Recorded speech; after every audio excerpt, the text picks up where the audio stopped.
సత్య సువార్త సర్వజనులారా కనరండి, ప్రభు సత్య సువార్త వినవచ్చిన ప్రియులకు విమోచన యేసు వార్త.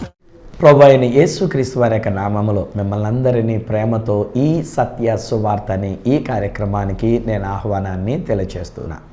నా మిక్కిలి ప్రియ స్నేహితులైనటువంటి మీ అందరికీ ఒక ఆహ్వానం. రాబోయే దినాల్లో అనగా 2018 నవంబర్ మాసం 23, 24, 25 అనగా శుక్ర, శని, ఆదివారముల యందు కాకినాడలో మెక్లారెన్ హై స్కూల్ గ్రౌండ్స్లో నిర్వహించబడుతున్న కాంతి మహోత్సవాలకు మిమ్మల్ని ప్రేమతో ఆహ్వానం తెలియజేస్తున్నా. దేవుని మహాప్రణాళిక చొప్పున దైవజనులు బ్రదర్ ఎం అనిల్ కుమార్ గారు దైవ వర్తమానములను అందించడానికి మన మధ్యకు రాబోతున్నారు కనుక, నేను కూడా ఈ కార్యక్రమంలో ఉంటూ ఉన్నాను కనుక మిమ్మల్ని అందరినీ ప్రేమతో ఆహ్వానం తెలియజేస్తున్నా. వాస్తవానికి కాంతి మహోత్సవాలు అనేటువంటివి మన కాంతి టీవీ ఛానల్ వారి ద్వారా నిర్వహించబడుతున్నటువంటి మహోత్సవాలు.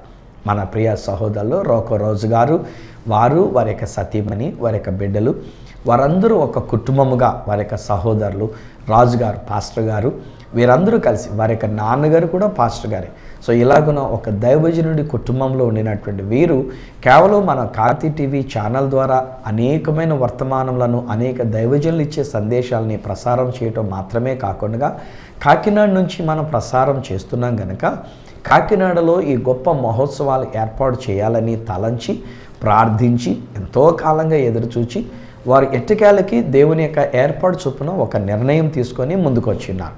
అదే రేపు నవంబర్ 23, 24, 25, 2018 సంవత్సరం కాకినాడలో మెక్లారెన్ హై స్కూల్ గ్రౌండ్స్లో జరుగుతున్న కాంతి మహోత్సవాలు, కాంతి టీవీ ఛానల్ వారు నిర్వహిస్తున్న కాంతి మహోత్సవాలు.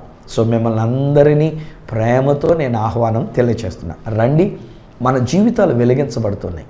రండి, మన బ్రతుకులలో వెలుగు మనం చూడబోతున్నాం. మన కుటుంబాలలో చీకటి తొలగిపోయి దేవుని యొక్క కాంతితో మనం నింపబడబోతూ ఉన్నాము.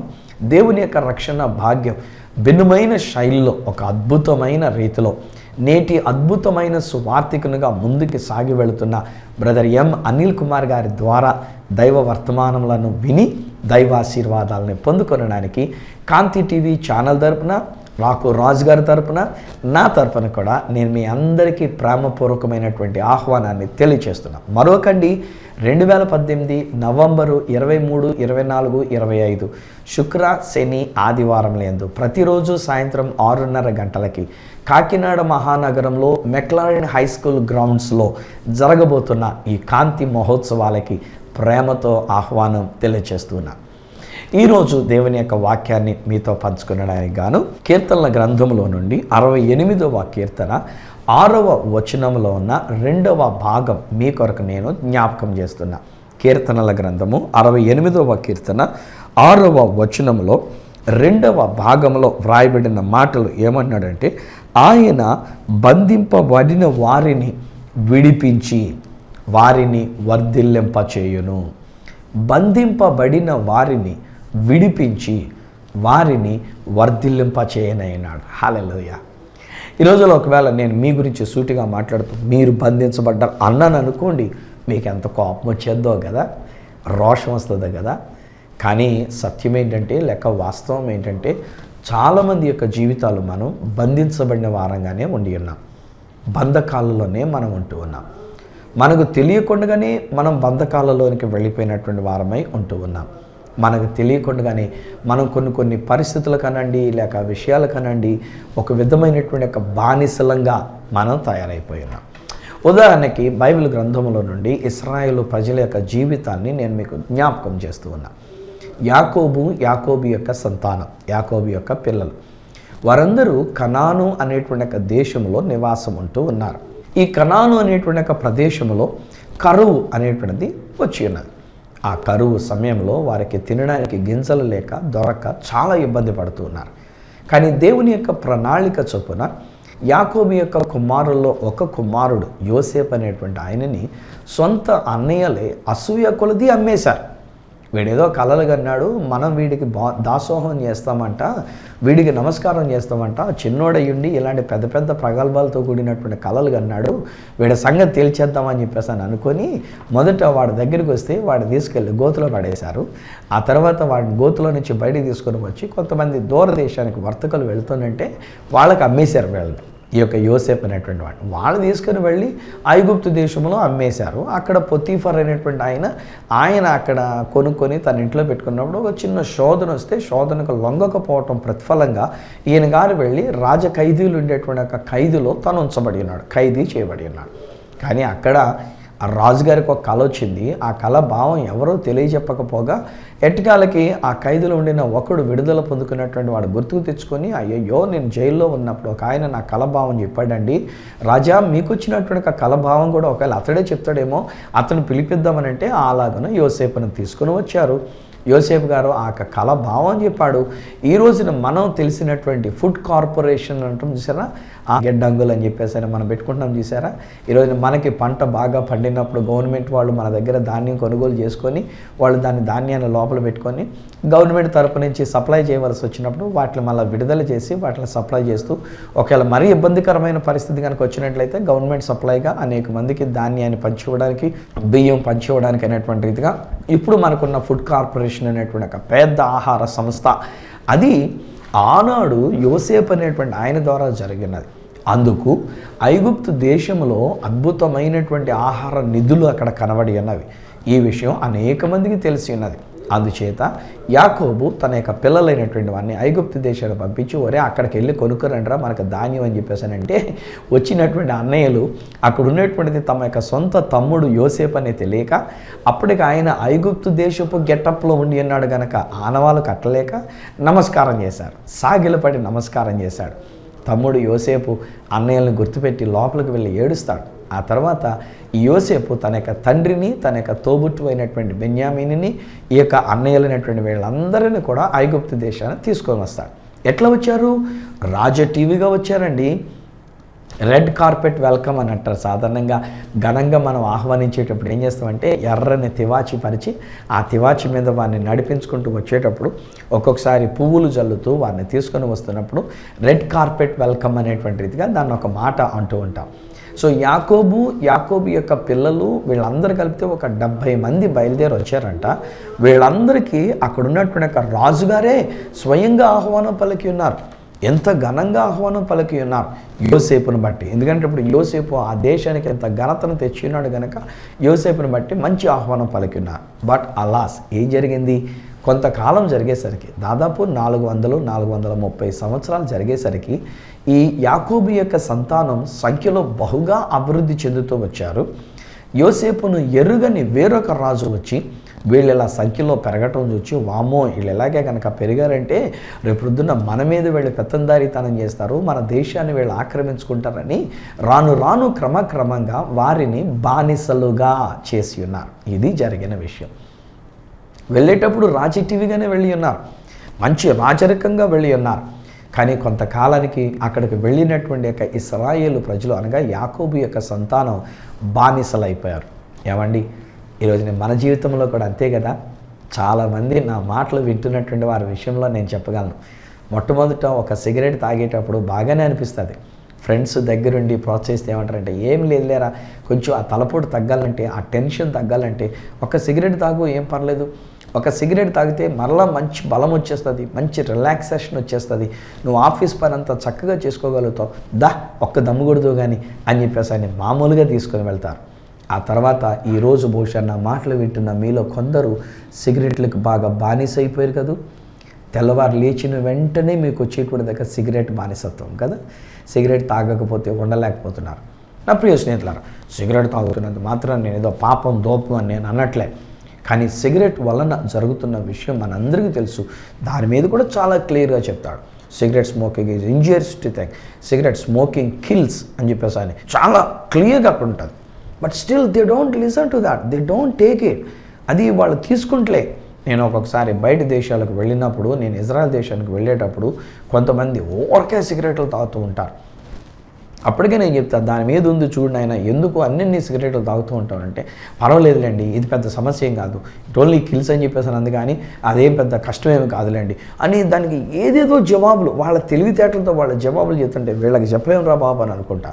వాళ్ళని గురించి మనసులో ప్రార్థన చేసుకుంటామే, దేవా వాళ్ళ ఆరోగ్యాన్ని వాళ్ళు పాడు చేసుకుంటున్నారు, వారి ఆయుష్కాలాన్ని వారు పాడు చేసుకుంటున్నారు, ప్లీజ్ డాడీ బంధకంలో ఉన్నటువంటి వారికి విడుదల దయచే ప్రభా అని చెప్పేసి అని వాళ్ళ కొరకు ప్రార్థన చేయడం. అలాగే మద్యపానాసక్తి కలిగినటువంటి వాళ్ళు కూడా అంతే.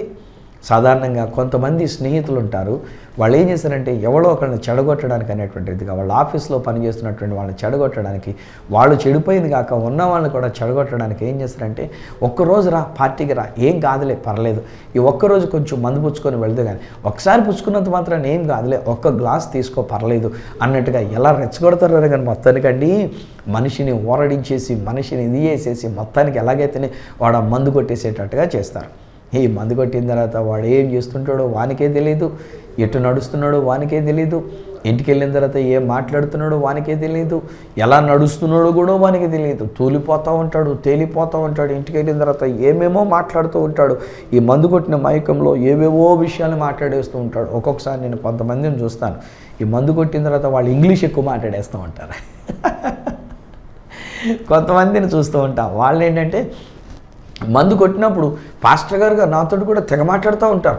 మామూలు అప్పుడైతే అసలు మాట్లాడరు, అసలు ఎదురుగా నిలబడడానికే వాళ్ళు భయపడుతున్నట్టుగా ఉంటారు. వాళ్ళు నేను ఎంత ప్రేమగా ఆప్యాయతగా ఒకవేళ నేను పలకరించినా నా ఎదురుగా ఉండి మాట్లాడడానికి కూడా ఏదో అన్నట్టుగా వాళ్ళు అవుతూ ఉంటారు. అలాంటిది మందు కొట్టినప్పుడు చూడాలండి, అబ్బో తెగ మాట్లాడేస్తూ ఉంటారు, ఇంకా ఎక్కువ మాట్లాడుతూ ఉంటారు. ఇంక నాకు అర్థమైపోద్ది వీళ్ళు మందు కొట్టేశారా బాబు అని చెప్పేసి అని. పోనీ మందు కొట్టి తిన్నగా ఇంటికి వెళ్ళి పడుకుంటారా? పండుకోరు. రాను రాను వాళ్ళకి జీవితం ఏమైపోతుందంటే వచ్చిన జీతం అంతా మందుకే అయిపోతుంది. చివరికి ఒక్కొక్కసారి ఇంట్లో భార్యను కూడా కొట్టి భార్య దగ్గర ఉన్న వస్తువులను కూడా తీసుకొని వచ్చి తాకట్టు పెట్టి ఈ మందుకి బానిస అయినటువంటి వాళ్ళండి వాళ్ళ యొక్క జీవితంలో చూస్తూ ఉంటాం కదా, సిగ్గన్నది ఉండదండి, ఏ విధమైనటువంటి సిగ్గు బిడియమైనటువంటిది ఉండదండి. అంత విధంగా వాళ్ళు ప్రవర్తిస్తూ ఉంటారు. ఎంత విచారం పాపం. వాళ్ళని చూచినప్పుడు వాళ్ళ భార్య కానీ లేక వాళ్ళని చూచినప్పుడు వారి యొక్క బిడ్డలు కానీ ఎంత వేదన పడుతూ ఉంటారో. వాళ్ళ నాన్న ఇలా తాగేసి చేస్తున్నటువంటి ఒక విషయాలు, తాగేసి తను ప్రవర్తిస్తున్నటువంటి ఒక తీరు విధానం, తాగేసి తను మాట్లాడుతున్నటువంటి ఒక తీరు విధానం. సో ఈరోజుని చాలామంది మందుకి బానిసలైపోయి వారి యొక్క జీవితాలని నాశనం చేసుకుంటున్నారు, వారికి వచ్చిన జీతాన్ని నాశనం చేసుకుంటున్నారు, అప్పుల మీద అప్పులు చేస్తున్నారు, ఇంట్లో ఉన్న వస్తువులన్నీ కూడా తీసుకొని వెళ్ళి తాకట్టు పెట్టేసుకుంటూ ఉన్నారు. ఒక్కొక్కసారి కొంతమంది ఇంట్లో పాస్పోర్ట్లు తాకట్టు పెట్టేసుకుంటారు, ఇంట్లో ఉన్నటువంటి ఒక రేషన్ కార్డు తాకట్టు పెట్టేసుకుంటారు, మనకు వచ్చే పెన్షన్ కార్డు తాకట్టు పెట్టేసుకుంటూ ఉంటారు. అయ్యో ఎంత విచారం. ఎందరో జీవితాలు నేను చూస్తున్నా, ఎంత కన్నీరు పెడుతూ ఉన్నారు. త్రాగుడికి బానిస అయిపోయినటువంటి ఒక భర్తలను కలిగినటువంటి ఒక భార్యలు దేవుని యొక్క ఆలయంలోకి వచ్చి ఎంత గోల పెట్టి కన్నీరు పెట్టి వాళ్ళ ప్రార్థనలు చేస్తున్నారు. ఒక్కొక్కసారి నాకు అనిపిస్తుంది, ఏమైపోయిందండి వీళ్ళ ప్రార్థనలన్నీ, ఏమి ఆ భర్త మారడు, ఎంత బానిస అయిపోయినటువంటి ఒక బ్రతుకు.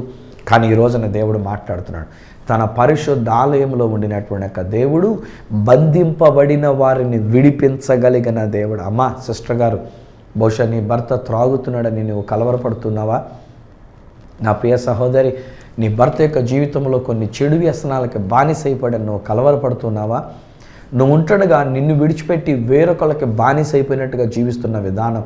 ఒక్కొక్కరు చెప్తూ ఉంటారు, అయ్యా ఇంటికి రావడం లేదండి, భారీగా నా దగ్గరికి రావడం లేదండి, ఎంతసేపు ఇదిగో పలానావిడితో తిరుగుతూ ఉన్నాడు, అక్కడే ఉండిపోతున్నాడు, వచ్చిన జీతం అంతా అక్కడే ఖర్చు పెడుతున్నాడు, ఆయన వలన కన్నటువంటి ఒక బిడ్డల్ని ఎలా పోషించుకోవాలో నాకు తెలియట్లేదండి, ఏ రీతిగా వీళ్ళకి భోజనం పెట్టాలో నాకు తెలియట్లేదండి, అయ్యా ప్రార్థన చేయండి, ఆయనకు విడుదల కావాలని ప్రార్థన చేయండి అని వాపోతున్నటువంటి ఒక తల్లులు ఎందరో ఉన్నారు, భార్యలు ఎందరో ఉన్నారు, సహోదరులు ఎందరో ఉంటున్నారు. బ్రదరు, ఇంకా బానిసత్వం చాలు. ఈరోజు నేను విడుదల మీకు ప్రకటిస్తున్నాను. యేసు నామములో, యేసు రక్తము ద్వారా మీకున్నటువంటి ఒక చెడు అలవాట్ల నుంచి, చెడు వ్యసనముల నుండి దేవుడు మిమ్మును విడిపించి ఉన్నారు, విడిపిస్తారు అని నేను మాట్లాడడం లేదు. రిమెంబర్ దిస్ వర్డ్, యేసు రక్తములో మీరు విడుదల పొంది ఉన్నారు. ఐగుప్తు దాసత్వములో నుంచి మీరు విడుదల పొంది ఉన్నారు. ఏం జరిగింది? ఆనాడు ఇశ్రాయేలు ప్రజల విషయంలో వారికి తెలియకుండా వారు బానిసలైపోయారు. ఆయనను వారు పెట్టిన మొర్ర దేవుని యొద్దకు చేరి ఉన్నది కనుక దేవుడు దిగువచ్చి మోషేని అక్కడ ఏర్పాటు చేసి మోషే ద్వారా ఇశ్రాయేలు ప్రజలకు సందేశాన్ని ఇస్తాడు. ఈరోజు నేను నా ద్వారా ఈ సత్య సువార్త అనే ఈ కార్యక్రమంలో నుండి కాంతి టీవీ ఛానల్ ద్వారా దేవుడు మీతో మాట్లాడుతున్నటువంటి రీతిగానే దేవుడు ఆనాడు ఇశ్రాయేలు ప్రజలతో మాట్లాడినటువంటి ఒక మాట ఏంటంటే, ఈ రాత్రికే వారికి విడుదల కలుగుతుంది, ఈరోజే వారికి విడుదల కలుగుతుంది. ఇది దేవుడు సెలవిచ్చినటువంటి ఒక మాట. ఈరోజు వారికి విడుదల ఎలా కలుగుతుంది అని అంటే, మోషేతో చెప్పిన మాట అన్నాడు కదా, ఇంటికి ఒక గొర్రె పిల్లను తీసుకొని వధించమనండి. ఆ గొర్రె పిల్ల యొక్క రక్తాన్ని ఇంటి నిలువ కమ్ములకును అడ్డు కమ్మకిని పోయండి. ఈ రాత్రి సంహారదూత ప్రయాణం చేసి వచ్చినప్పుడు ఏ ఇంటి గుమ్మానికైతే రక్తం ఉంటుందో, రక్తమున్న ఆ ఇంటిలోనికి సంహారదూత ప్రవేశించకుండగా ఐగుప్తు దేశంలో ఉన్నటువంటి ప్రతి ఇంటిలో తొలుచూలు సంతానం అనేటువంటిది చనిపోవటం జరుగుతుంది. తద్వారా ఈ రాత్రికి రాత్రే మీకు విడుదల కలుగుతుంది, సిద్ధంగా ఉండండి అని చెప్పి ఉన్నాడు. ఆనాడు ఇశ్రాయేలు ప్రజలైనటువంటి వారు ఇంటికి ఒక గొర్రె పిల్లను వధించారు కనుక వారి ఇండ్లలో మరణం అనేటువంటిది జరగలేదు. కానీ ఐగుప్తీయుల ఇండ్లలో రాజు మొదలుకొని ప్రతి ఒక్కరి ఇంట్లో కూడా తొలుచూలి మగ సంతానం అనేటువంటిది చనిపోవటం జరిగింది. వెంటనే ఫరో రాజు మోషే అహరోన్లను పిలిచి, నాయన వెళ్ళండి, మీరేదో దేవుణ్ణి సేవించుకోవడానికి వెళ్తానన్నారు కదా, వెళ్ళండి బాబు, వెళ్ళిపోండి, మా దేశాన్ని విడిచిపెట్టి వెళ్ళిపోండి, నన్ను నా దేశాన్ని దీవించి మీ దాన్ని మీరు పొండి వెళ్ళి మీ దేవుణ్ణి సేవించుకోండి అని చెప్పేసి రాత్రిగాడే వాళ్ళకి విడుదల ప్రకటించి ఉన్నాడు. అది ఆనాడు ఇశ్రాయేలీల విషయంలో జరిగిన దాసత్వంలో నుంచి, దేశపు దాసత్వంలో నుంచి వారికి కలిగిన విడుదల. కానీ ఈరోజు మన జీవితంలో కనుక మనం ఆలోచన చేస్తే స్నేహితులారా, 2000 సంవత్సరాల క్రితం మనమందరం ప్రభువుగా అంగీకరించిన ప్రభు రక్షకుడునైనటువంటి యేసుక్రీస్తు అనే దేవుని గొర్రెపిల్లగా ఉండినటువంటి యేసుక్రీస్తు ప్రభువారు 2000 సంవత్సరాల క్రితం ఆయన ఈ భూమి మీదకి మానవుడిగా వచ్చి ఉన్నారు. మనందరం ఉండినటువంటి ఒక పాప బంధకాల నిమిత్తమై, పాప బంధకాల నుంచి మనం విడుదల పొందుకొనుట కొరకై యేసుక్రీస్తు ప్రభువారు 2000 సంవత్సరాల క్రితం ఆయన శిలువమ్రాను దగ్గరికి వెళ్ళి ఉన్నారు. ఆయన శిలువలో వేలాడదీయబడి ఉన్నారు. ఆయన మేకులతో కొట్టబడి ఉన్నారు. ఆయన చేతులలో కలిగినటువంటి గాయముల ద్వారా రక్తము కారుతూ వచ్చినది. ఆయన ప్రక్కటెముకలున్నటువంటి గాయమును బట్టి రక్తము కారుతూ వచ్చినది. యేసు అనే దేవుని గొర్రెపిల్ల కార్చిన రక్తము వలన మన బంధకముల నుంచి మనం విడుదల పొందుకొని ఉన్నాము. ప్రకటన గ్రంథం 1వ అధ్యాయము 6వ వచనంలో చెప్పినటువంటి ఒక మాట ఏమంటాడంటే, యేసు రక్తము వలన మన పాపముల నుండి మనలను విడిపించిన వానికి మహిమయు ప్రభావమును యుగయుగములు కలుగునుగాక అని అంటాడు. మనలను ప్రేమించుచు తన రక్తము వలన మన పాపములను నుండి మనలను విడిపించిన నా ప్రియ స్నేహితులారా, అండర్లైన్ దట్ వర్డ్, విడిపించబోయే కాదు, విడిపించు అనేటువంటి ఫ్యూచర్ టెన్స్లో వ్రాయబడినటువంటి మాట కాదు. మనలను ప్రేమించుచు తన రక్తము వలన మన పాప బంధకముల నుండి, మన పాపముల నుండి మనలను విడిపించిన వానికి మహిమయు ప్రభావమును యుగయుగములు కలుగును గాక. హే బ్రదర్, మీరు ఇంకా త్రాగుతున్నారన్నది వాస్తవం, మీరు ఇంకా సిగరెట్లు తాగేది వాస్తవం, మీరు ఇంకా చెడు వ్యసనాలను కలిగి ఉండినటువంటిది వాస్తవం. అమ్మా సిస్టర్ గారు, మీరు కూడా రా, ఈరోజు ఎంతసేపు మా మగాళ్ళనే మేము తిట్టుకుంటున్నాం, కానీ ఆడపిల్లలకు ఉన్నటువంటి మీరు కూడా కొంచెం కంట్రోల్ ఉండాలమ్మా. మరీ అంతలాగా ఉండకూడదు. మీరు ఎవరి మట్టి వాళ్ళతోటి చక్కగా ప్రేమపూర్వకంగా స్నేహంగా మాట్లాడడం అది అంత మంచిది కాదు. బహుశా భర్త ఆయన చెప్పలేకపోతున్నాడేమో, కానీ లోపల ఒకవేళ భర్త నలిగిపోతూ ఉండి ఉండొచ్చు కదా, మీతో చెప్పలేక మీతో ఊరుకుని మామూలుగా ఊరుకుంటున్నారు. కానీ మీరు అంత ఫ్రీగా అంత స్వేచ్ఛగా అందరితో మీరు అలా మాట్లాడుతుంటే బాగోదురా, లోకం మంచిది కాదు. మీరు అలా నవ్వుతూ మాట్లాడుతుంటే, మీరు అలా మంచిగా మాట్లాడుతుంటే వాడు అపార్థం చేసుకొని ఎప్పుడైనా అవకాశం ఉన్నప్పుడు, భర్త ఇంట్లో లేనప్పుడు ఒకవేళ మిమ్మల్ని చేపట్టుకుంటే, ఒకవేళ మిమ్మల్ని ఏదన్నా కోరినట్టుగా ఒకవేళ మిమ్మల్ని కనుక ఏదన్నా మృగంలా ప్రవర్తిస్తే ఏం చేయగలం? మళ్ళీ అక్కడి నుంచి గట్టిగా అరవలేక, మళ్ళీ గట్టిగా కేకలేక, గట్టిగా కేకలేసినా అరిసినా మళ్ళీ మనకే పరుగు పోతుంది అనుకొని ఒకవేళ లొంగిపోయి కరిగిపోతే, తప్పు జరిగితే ఎంత ఘోరమైనటువంటి పరిస్థితి కదా.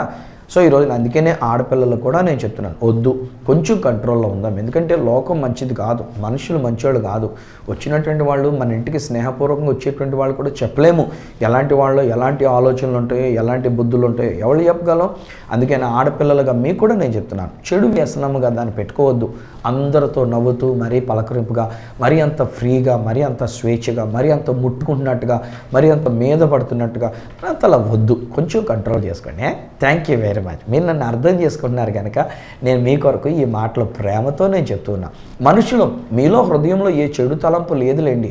మీరు చెడ్డ మనసు అయినటువంటిది లేదు. మీకు చాలా ఫ్రీగా ఉంటారంతే. మీరు పెరిగిన విధానం అలాంటిది, స్వేచ్ఛగా ఉండేటువంటి ఆ విధానం అలాంటిది. కానీ అందరూ అలా ఉంటారని మనం అనుకోలేము కదా, అందరూ మంచుకుంటారని మనం చెప్పలేము కదా. తర్వాత ఏదైనా పొరపాటు జరిగితే కనుక ఆ తర్వాత మనల్ని తట్టుకోలేము, ఇంట్లో కూడా మనం సమాధానంగా మనం ఉండలేము కదా. సో క్రీస్తు ప్రేమతో అందుకనే నేను మీతో పంచుకుంటున్నా, be very careful. Don't go into a bad habits. చెడ్డ అలవాట్లలోనికి, చెడ్డ పరిస్థితుల్లోనికి, చెడు వ్యసనాలలోనికి మనం పడిపోకుండా ఉండడానికి ప్రయత్నం చేద్దాం. ఈ మధ్యలో నేను గమనిస్తుంటే మనల్ని బాగా చెడగొడుతున్నటువంటి ఒక విషయం ఏంటంటే సెల్ ఫోను, ఈ మొబైల్ ఫోన్స్. మన మధ్యలో నేను ట్రైన్లో ప్రయాణం చేస్తుంటే భర్త భార్య ఇద్దరు పిల్లలు ఉన్నారు.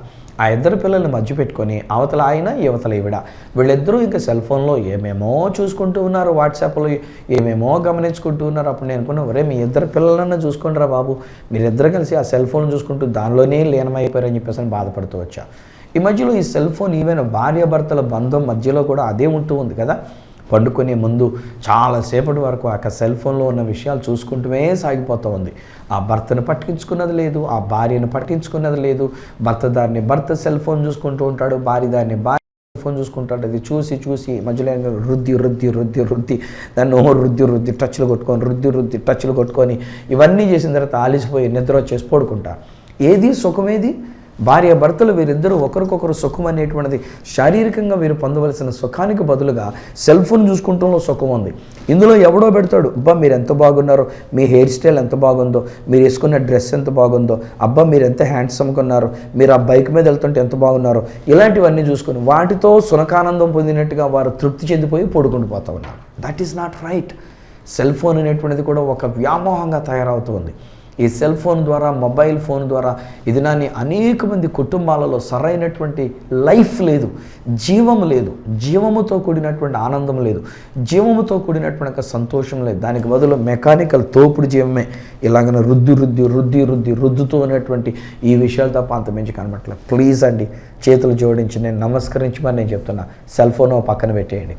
కొంత టైం వరకే. ఆ సెల్ ఫోన్ దేని కొరకనంటే ఏదైనా ఆఫీస్ పని మనం చేసుకోవడానికి, ఏదైనా విషయాలు ఇన్ఫర్మేషన్ చూసుకోవడానికే తప్ప అంతకు మించి జీవిత కాలం అంతా సెల్ ఫోన్ అలా పెట్టేసుకుంటాం మంచి పద్ధతి కాదు.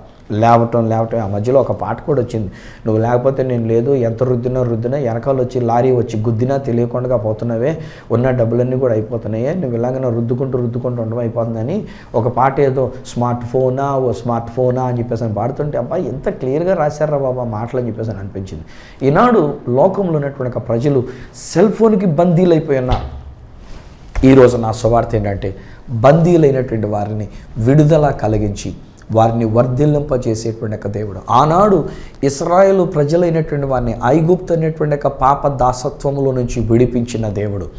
ఈనాడు మనం ఉంటున్నటువంటి ఒక పాప బంధకముల నుండి, తెలియకుండానే మనం బానిస అయిపోయినటువంటి ఒక పాప బంధకముల నుండి, తెలియకుండానే ఎలాగున్న దాసోహం అయిపోయి ఉన్నాము, మనకు తెలియకుండానే ఈ మధ్యలో ఈ స్మార్ట్ ఫోన్లు అనేటువంటివి మనల్ని ఎంత బంధించేసి ఉన్నావో వీటి నుంచి ఈరోజు నేను విడుదల పాటిస్తున్నా. యేసు నామములో, యేసు రక్తము ద్వారా ఆ స్మార్ట్ ఫోన్ నుంచి నీకు విడుదల కలిగి ఉన్నది. మీ బిడ్డలు లేక మీరు ఆ స్మార్ట్ ఫోన్కి బానిస అయిపోయినటువంటి పరిస్థితుల నుంచి విడుదల మీకు కలిగి ఉన్నది అని నేను ప్రకటిస్తున్నా. యేసు రక్తం ఆ స్మార్ట్ ఫోన్ మీద నేను ప్రకటిస్తున్నా. ఎంత మటుకు చూడాలో అంత మట్టుకి సర్టెన్ టైం వరకు మాత్రమే ఆ మొబైల్ ఫోన్ వాడేటువంటి తప్పితే ఇక ప్రయాణంలో కానివ్వండి, ఇంటికాడ కానివ్వండి, రాత్రి పండుకునే ముందు కానివ్వండి, తెల్లవారు లేచిన వెంటనే కానివ్వండి, స్మార్ట్ ఫోను ఇంకా దానితోనే మన యొక్క జీవితం బంధకం అయిపోయినటువంటి బంధకాల నుంచి ఈరోజు నేను ప్రకటిస్తున్న విడుదల కలిగి ఉన్నది. దేవుడు నీ కుటుంబంతో సంతోషించమని పెట్టినాడు. బిడ్డలతో ఆనందించండి, కుటుంబంతో ఆనందించండి, సంఘములో దేవుని యొక్క సన్నిధిలోనికి వెళ్ళి ఆనందించండి. పరిశుద్ధ ఆలయంలో దేవుడు ఉన్నాడు కనుక ఆ దేవాతి దేవుని యొక్క సన్నిధిలోనికి వెళ్ళి ఆనందించండి తప్ప ఇలాంటి వ్యసనాలకు బానిస కావద్దు. నేను మరలా చెప్తున్నా, క్రీస్తు ప్రేమతో చేతులు జోడించి నేను చెప్తున్నా, వ్యసనములుగా సిగరెట్లకు కానీ, మద్యపానానికి కానీ, అక్రమ సంబంధాలకు కానీ, లేక చెడు వ్యసనాలకు కానీ, అన్నిటికంటే మించి ఈ మధ్య కాలంలో మరీ ఎక్కువైపోయినటువంటి ఒక స్మార్ట్ ఫోన్ బంధకముల నుంచి కానీ మనకు విడుదల కలిగి ఉన్నది. మనందరికీ విడుదల, మీకు అని నేను మిమ్మల్ని మాత్రం అన్నట్లే, నేను కూడా ఆలోచించుకుంటున్నా, నేను కూడా బోధించుకుంటున్నా, విడుదల కలిగి ఉన్నది. మనల్ని విడిపించి దేవుడు ఏమన్నాడంటే వర్ధిల్లింప చేస్తున్నానంటున్నాడు. దేవునిలో దేవుని బిడ్డలంగా మనం జీవించాలి, దేవునిలో ఆనందాన్ని మనం అనుభవించాలి. అట్టి కృప దేవుడు ఈయన మాటలు వింటున్నాం మీ అందరికీ, కుటుంబానికి అంతటికీ దేవుడు అనుగ్రహించును గాక. తండ్రి, ఈ బిడ్డలన్నీ నీ చేతులకు అప్పగిస్తున్నా నాయన. ఏ ఏ వ్యసనాలకు మేము తెలియకుండానే బానిసలం అయిపోయామో ఈరోజు నీ యేసు రక్తం వీరి మీద నేను ప్రోక్షిస్తున్నా నాయన. ప్రతి చెడు అలవాట్లు నాయన, పొగ త్రాగడమే కానివ్వండి, లేక మద్యపానం సేవించడమే కానివ్వండి, ఇతరులతో అక్రమ సంబంధాలు పెట్టుకొని ఇతరులతో అతిమికిలి చనువుగా మేము ప్రవర్తించడమే కానీ, చివరికి ఆ స్మార్ట్ ఫోన్ అనేటువంటి ఒక బంధకంలో ఉన్నట్లయితే వాటి నుంచి నేను విడుదల నేను ప్రకటిస్తున్నా. నీ వాక్యంలో మీరు సెలవిచ్చినట్లుగా బంధించబడిన వారిని మీరు విడిపించిన దేవుడవు, వారిని వర్ధిల్లింప చేయగలిగిన దేవుడవు. యేసు నామములో ఈ కుటుంబాన్ని నీ చేతిలో పెడుతున్నా, ఈ భార్య భర్తల్ని నీ చేతిలో పెడుతున్నా, వీరి యొక్క బిడ్డలను నీ చేతిలో పెడుతున్నా, ఈ ఇంటిలో ఉన్నటువంటి ప్రతి ఒక్కరిని నీ చేతిలో పెడుతున్నాం నాయన. నా చూడని యేసు నామములో వారి బంధకం నుంచి వారికి విడుదల నాన్న. వారి యొక్క మొబైల్ ఫోన్ వాడకం నుంచి కూడా వారికి విడుదల. అవసరమైన విషయాలు మాట్లాడడానికే తప్పనైనా మాటి మాటిగా వాట్సాప్, మాటి మాటిగా ఫేస్బుక్, మాటి మాటిగా ఫోన్ టచ్ చేసుకుంటూ మాటి మాటికి ఏవేవో చూసుకుంటూ శోధనలో పడిపోయే విషయాలు ఉన్నాయి నాన్న. జీవితాన్ని పాడు చేసుకునే విషయాలు ఉన్నాయి. వాటి నుంచి విడుదల నేను ప్రకటిస్తున్నా, విడుదల నేను ప్రకటిస్తున్నా. ఈ యొక్క మీదట వీరు సిగరెట్లు త్రాగకుందురుగాక, వారి ఆరోగ్యాన్ని వారు కాపాడుకున్న వారు ఎందురుగాక. ఇక మీదట వీరు మద్యపానం జోలికి వెళ్ళకుందురుగాక. ఇక మీదట వారి ఆరోగ్యాన్ని పాడు చేసుకోకుండా ఉందరుగాక. అక్రమ సంబంధాలకి బానిసగా ఉండకుందురుగాక. వారి కుటుంబ జీవితాన్ని కట్టుకున్న వారు ఎందురుగాక. ఇక మీదట స్మార్ట్ ఫోన్ జోలికి వెళ్ళకుండా నాన్న, అవసరతను బట్టి వాడుకోవడానికి మాత్రమే తప్ప అనవసరమైన విధంగా నాన్న స్మార్ట్ ఫోన్తోనే వారు ఉండకుండానట్లుగా వారికి విడుదల ఇచ్చినందుకు నీకు వందనాలు నాన్న. వారిని వర్ధిల్లింప చేస్తున్నందుకు నీకు వందనాలు. యేసు నామములో ఈ కుటుంబాన్ని దీవిస్తూ ఆశీర్వదిస్తూ ప్రార్థించి పొంది ఉన్నాము తండ్రి, ఆమేన్. తండ్రి, కుమార, పరిశుద్ధాత్మలను దేవదేవుని దీవెన ఆశీర్వాదం ఆయన బిడ్డలుగా మీకును మీ కుటుంబములకును నిత్యము తోడయుండి మీకు విడుదలనిచ్చి వర్ధిల్లింపచేసి నడిపించును గాక. ఆమేన్, ఆమేన్. స్నేహితులారా, దేవుడు మన బంధకాల నుంచి విడుదల ఇచ్చినారు. మర్ముఖ్యంగా ఆ స్మార్ట్ ఫోన్ టూ మచ్ వాడకం అనేటువంటి దాని నుంచి దేవుడు మనకి విడుదల ఇచ్చి ఉన్నారు. మీరు పొందుకున్న మేలులో ఒకవేళ ఇంకా ఏదైనా మీకు ప్రార్థన విన్నపాలు ఉన్నట్లయితే నిరభ్యంతరంగా ఒక ఉత్తరం ద్వారా కానీ, ఒక SMS ద్వారా కానీ, వాట్సాప్ మెసేజ్ ద్వారా కానీ మాకు తెలియజేయాల్సిందిగా మనం చేస్తున్నాం. మా అడ్రస్ ఈ సత్య సువార్త, సామర్లకోట 533440, తూర్పుగోదావరి జిల్లా, ఆంధ్రప్రదేశ్. అడ్రస్ మరొకసారి చెప్తూ ఉన్నా, ఈ సత్య సువార్త, సామర్లకోట్ 533440, ఈస్ట్ గోదావరి డిస్ట్రిక్ట్, ఆంధ్రప్రదేశ్. అప్పటికి ఒకవేళ మాతో మీరు ఫోన్లో మాట్లాడాలని కోరుకున్నట్లయితే మా ఫోన్ నెంబర్స్ 9841110907, 9440040992, 8885527662. ఒకవేళ నాకు ఈమెయిల్ చేయాలనుకున్నట్లయితే నా ఈమెయిల్ ID isathyasuvartha@gmail.com. మళ్ళీ రేపటి దినాన్ని ఈ సత్య సువార్త కార్యక్రమంలో మిమ్మల్ని కలుసుకొని మరొక అద్భుతమైన సువర్తమానంతో మీ ముందుకు వచ్చేటంత వరకు మనల్ని విడిపించిన ఆ దేవాతి దేవుని చేతులకు అప్పగిస్తూ మీ దగ్గర సెలవు తీసుకుంటున్న మీ ప్రియ సహోదరుడు